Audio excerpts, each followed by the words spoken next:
That teen turned himself in just a short time ago. Pat Bailey is live at the Rensselaer County Sheriff's Office in Troy. And Pat, I understand you talked with the defendant's attorney.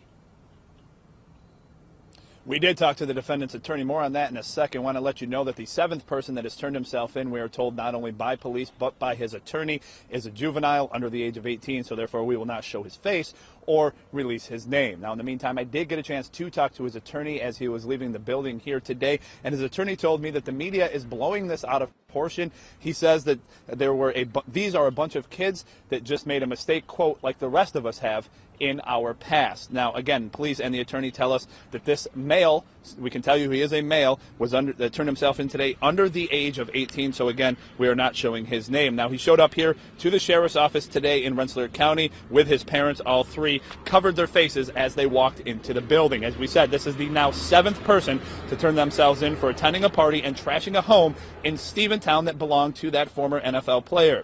Now, the attorney told me today that the media making a bigger story out of this than they should be. The media coverage has been damaging them more than it should have been. 250 kids breaking into a house that's not theirs, having a party and trashing it. You don't think that's legitimate of the coverage it's getting?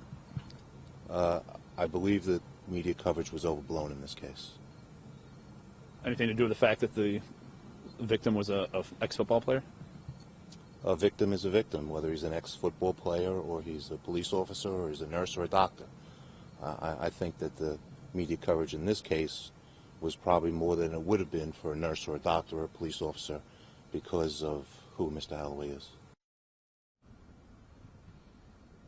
Now, the attorney went on to tell me that his client, he only represents one here, would not comment if others have contacted him, said that his client, after he left the building today, is expected to go to family court where he faces criminal trespassing charges. Again, this makes the seventh person to turn themselves in this case. Meantime, Mr. Holloway hosting a party this afternoon around 1 o'clock for, all weekend we understand he'll be hosting parties for charities and for cancer victims. So we plan on trying to get some answers from him. We'll talk to him a little later on today about now a seventh person turning himself in this party. Jerry.